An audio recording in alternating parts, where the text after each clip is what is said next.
Oi, pessoal, tudo bem? Lá na caixinha de perguntas no meu Instagram, tinha a proposta de eu conversar tudo, né? E aí, enquanto pediatra, eu sei que uma das dores, né, da mãe de primeira viagem é a amamentação. Eu ouvi tanto relato, né, de mãe que conseguiu, não conseguiu, é, mãe que gostaria muito de ter conseguido, né? Muitas choraram na minha frente e tudo mais, e eu tive a experiência, né? Quando o Gu nasceu, é, na primeira hora de vida, né, que a gente chama de hora de ouro, né, primeira hora, a gente precisa, enquanto pediatra, precisa colocar o bebê, né, depois que examinou, pra amamentar. Se ele tá bem, avaliando ele tá bem, a gente libera pra amamentar na primeira hora de vida. Aconteceu isso comigo, né? Eu tava ali deitada, cheia de fios, né, com anestesia aqui na minha coluna, né, com a bomba de fusão, catéter, né, que tava infundindo a medicação. Eu tive, né, esse momento. Eu tive esse momento com o Gu. Uma enfermeira me ajudou a colocar ao seio. Ele tinha um reflexo de sucção já, fez movimento de sugar. Não deu ali, não tive muito a impressão que ele fez uma boa sucção, porque ele também, na trabalho de parto para ele foi muito cansativo, né? Então ele não ficou muito tempo ali no meu seio. E aí me organizaram para ir pra sala pós-anestésica. Eu fiquei no hospital. Entrei na terça e fui embora sexta. Ao longo desses dias, pessoal, eu sabendo, né, toda a teoria de como avaliar os sinais de boa pega do bebê, né, eu observava muito, né, os movimentos do reflexo de sucção, observava se ele estava fazendo boa pega. E aí, havia um detalhe, né, em relação à anatomia da minha mama. Eu tenho prótese mamária, né, perdi a sensibilidade do mamilo depois dessa prótese, eis que, na gestação, a sensibilidade do meu mamilo voltou. E aí, meu mamilo estava sensível, né, depois do parto, e aí ele pegava, eu sentia um certo desconforto ali, suportável, a princípio. O Gu nasceu com 3 quilos e pouquinho, então ele era pequenininho, 48 centímetros, né, a boca dele era pequenininha, eu percebia que ele não conseguia fazer uma boa abertura, né, então eu tinha que encaixá-lo na mama. E aí ele ficou muito sonolento no primeiro dia, né, eu tava me contendo ali enquanto médica, me confundindo no papel de médica, né, e paciente, mãe. Ele dormiu muito, né, enquanto recém-nascido. E aí, em algum momento, eu cheguei para alguma técnica de enfermagem, eu falei assim, será que não dava pra medir um destro? Porque ele ainda não mamou direitinho, né, eu tô percebendo que ele tá muito sonolento, tô um pouco receosa com hipoglicemia. E aí veio uma médica me explicar, eles são assim mesmo, me acalentou, né, eles são assim mesmo e tudo mais. E aí, pessoal, médica e paciente se misturaram, eu comecei a ordenhar, né? Porque eu comecei a colocar na minha cabeça, nossa, esse menino, mamãe, eles vão querer dar fórmula infantil, eu não quero dar fórmula nesse início, eu quero tentar. E aí eu ordenhava, gota por gota, coletava num potinho de 10 ml. E aí eu ia dando Isso me trouxe um conforto, porque eu comecei a dar pro Gustavo ali, né? Segurando a cabecinha dele aqui na região cervical, tentando, mais derramava do que tomava, só que aí aquilo me deixou mais tranquila. Eu falei assim, não, mas o pouco que ele tomou vai ajudar a não ter hipoglicemia. Isso aqui na minha cabeça, tá, gente? Só mediram bem depois o destro nele. E aí, na visita da pediatra, ela perguntou se eu tava tendo alguma dificuldade. Eu falei assim, olha, tá sim, né, não acho que tá legal. E aí veio alguém do banco de leite, né, da Promatri pra me ajudar. Nossa, gente, quando esse povo vai, você fica se pensando assim, caramba, eu sabia isso, por que eu não tava conseguindo, né? Tudo que ela fazia eu sabia, mas é isso que eu trabalho em terapia, né, com a minha terapeuta, de que naquele momento eu era paciente e eu tinha que aceitar o cuidado, aceitar as dicas, não que eu não sentisse, era meio inconsciente, tá? Eu tava super aberta ali a querer aprender, mas toda vez vinha aquela coisa, nossa, mas eu sabia isso, por que eu não lembrei disso? Enfim. E aí, gente, é surreal, assim, e vai mudar muito meu olhar pra quando eu ver uma puérpera, e eu peço até, nesse momento, perdão pras amigas que foram puérperas e eu não fui tão presente, né? Só ia se em algum momento eu tivesse uma folga, assim, não dei essa prioridade, e a partir de agora eu vou dar prioridade à puérpera. Eu tive amigas de trabalho, assim, que foram anjos, né, que acompanharam minha gestação e tudo mais, viram. E aí eu vou colocar aqui o nome delas, né. A Thalita é uma amiga que é fono. E aí ela veio no meu WhatsApp e perguntou, tá tudo bem, como ele nasceu, tá precisando de ajuda? E aí, gente, eu que sempre cuidei, em alguns momentos eu vou me emocionar, tá? Mas tá tudo bem. Eu que sempre cuidei, que sempre fui atenciosa, fui a cuidadora, eu me permiti ser cuidada. Isso é importante. E aí, cara, a Thalita veio. A Thalita avaliou, toda delicada, com a visão de fono mesmo, trabalhou ali a pega, trabalhou um pouquinho da abertura da boca. E aí, na sexta-feira, a pediatra veio, perguntou se eu tava me sentindo segura, né? Eu tive auxílio das consultoras de amamentação ao longo desses dias. Eu falei assim, olha, pra mim tá tudo bem. Ele não tinha perdido os 10%, né, de peso, tava com a perda de peso ok, né, que é habitual pro bebê. A pediatra me perguntou se eu estava me sentindo segura, se eu já tinha pediatra. Eu falei assim, não, doutor, eu já tenho pediatra, já tenho fono, né, eu já tava começando a fissurar meu mamilo, já tenho quem que vai fazer o laser, outra pessoa também que foi essencial, Carlinha, enfermeira laser terapeuta. E aí, gente, eu fui pra casa na sexta-feira, tá? Passei a primeira noite em casa, finalmente consegui descansar, né? Porque ao longo desses dias eu tava tomando remédio de horário, então era a gente entrando e saindo, né? Dentro do hospital, e aí você fica no looping, daqui a pouco você se dá conta, caramba, passei 4 dias aqui dentro, já vou pra casa. E aí eu fui pra casa, vim pra casa, passei a noite ok, né? Me senti descansada. No dia seguinte recebi a visita da pediatra, né? Que é minha amiga, a Malu, Maria Luísa. Avaliou, a gente viu o peso. E aí, parece que... Desculpa, gente, eu tô variando. Eu não tive a Malu logo depois que eu cheguei em casa, tá? Quem veio no dia seguinte que eu cheguei em casa foi a Fono, a Thalita. Thalita... Vocês vão perceber que eu vou tentar lembrar muitas coisas.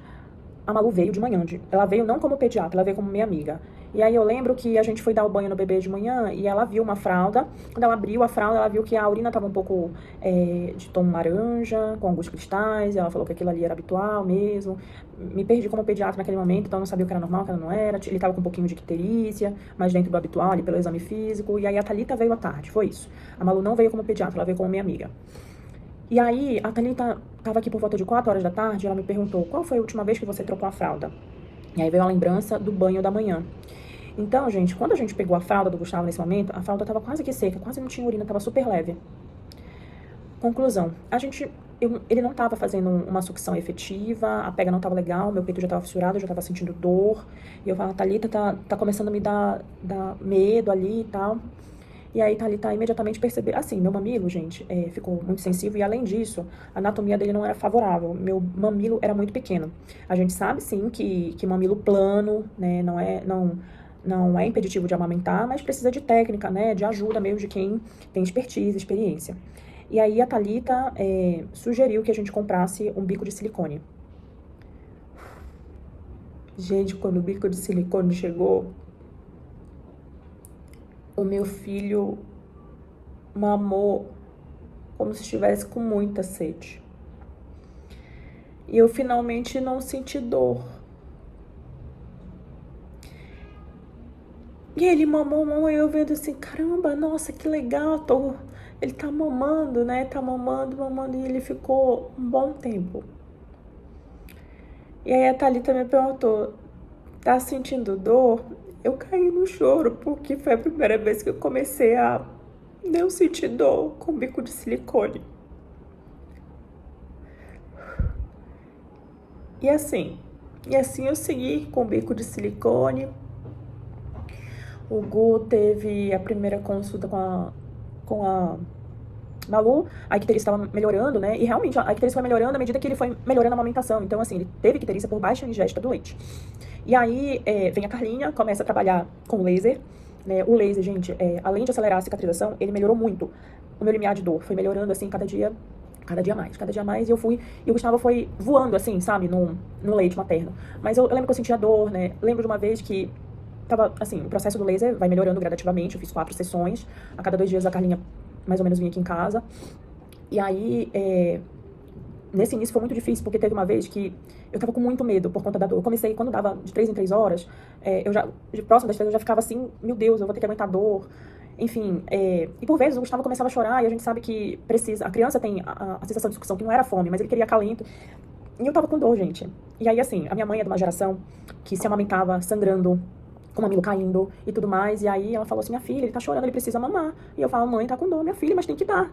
Eu falei assim, mãe, eu sei que na sua época... E assim, eu sei que ela tá falando assim pro meu bem, mas aquilo tava ficando... Gente, tava muito ruim pra mim, E ali naquele momento eu comecei a pensar, falei assim, cara, meu filho precisa comer, eu não tô aguentando. Comecei a pensar na fórmula, né? E graças a Deus a Thalita veio com a solução do bico de silicone pro meu caso, que era um bico muito curtinho. E eu tava com muito leite, gente. Meu peito, assim, tava pra explodir. Mas tava muito difícil dele pegar, né? Então, peito muito cheio, a criança tentava pegar e pegava diretamente no mamilo dolorido. Assim, era surreal. Então, a cena que me vem, assim, que eu nunca vou esquecer, porque tá associada à dor, né? O emocional não vai esquecer nunca mais essa imagem. Quando meu marido foi muito empático, gente. Ele sabia que eu tava sofrendo. Ele segurou minha mão de um lado, minha mãe segurou minha mão do outro, pra eu suportar a dor. E aí, cheguei a dar de mamar com muita dor, mas a dor, assim, muito no início, quando ele começava a pegar o mamilo, depois o mamilo, eu comecei a ordenhar, né, também, e aí, quando a mama tava mais molinha, assim, menos cheia, o mamilo ia lá pro final chegava no palato, né, aqui no céu da boca, e eu suportava. E os dias foram passando, o laser foi ajudando, a Thalita veio, reavaliou, né, ajudava ele a abrir mais a boca. E assim foi, as coisas foram passando, a dor foi passando, o Gustavo ia ganhando peso, a icterícia foi melhorando. E aí eu consegui, de fato, fazer uma boa amamentação. Passei do processo de dor, mas eu percebia que o ganho de peso dele, né, eu sou nutri infantil também, o ganho de peso dele não era aquele ganho de peso que a gente percebe que é o ideal, ele estava ganhando peso, mas era devagar. E aí, conforme a dor foi passando, eu fui começar a fazer a livre demanda. Quando eu comecei a fazer a livre demanda, realmente, ele foi voando. No primeiro mês, por conta desse ganho de peso que era lentinho, eu acordava ele de 3 em 3 horas, né? Então, era cansativo, mas eu falei assim, ele precisa, não tá legal ainda esse ganho de peso, ele parou de ganhar um bom peso, né? Então, ele deve ter perdido mais do que 10% de peso. Eu tenho a curva de crescimento dele, vocês vão perceber que, pra quem entende de curva de crescimento, ele ficava ali próximo da linha vermelha, que é uma linha de alerta, quase que ele fica no baixo peso. E aí, eu faço a fotinha dele com a mesma roupinha, para reafirmar, né, para mim mesma, que o leite materno, né, foi, e, obviamente, com a ajuda dessas pessoas, né, que estavam aí, obviamente, tem muito mais gente, tá, mas essas pessoas foram mais marcantes. As minhas amigas vinham aqui, traziam, eu falo que a gente vai fazer um quadro do café, porque no meu puerpério, gente, a minha mãe fazia as coisinhas, né, para receber as meninas que vinham me visitar o Gustavo, né, nos visitar. O Bruno também ficou de licença paternidade por 21 dias, né, então essa mesa aqui virou, toda visita tinha um café da tarde, então se trazia gostosuras aí pra gente, então eu conseguia dividir um pouco da minha dor, né, e elas se tornaram mais leves. Então quando eu falo nisso do vídeo, me perdoem as amigas que já passaram por isso, que eu não estive presente, foi porque no meu puerpério eu tive a presença dessas meninas, dessas amigas, né, que viam fazer o meu maternar mais leve, que me ouviam e tudo mais. Então você que tem uma amiga que está no puerpério, façam isso.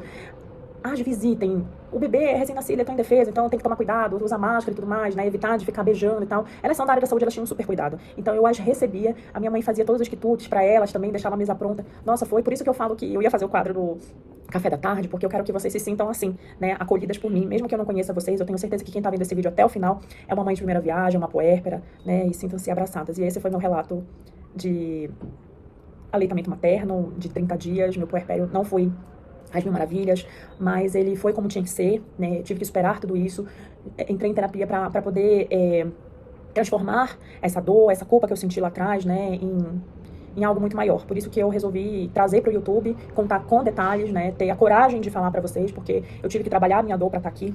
E tem sido muito, eu quero muito levar, né, minha experiência, que não foi legal, mas que eu consegui transformar isso, né, com muita resiliência, né, porque maternar é isso, é um aprendizado, inclusive, de resiliência. E espero que vocês tenham gostado.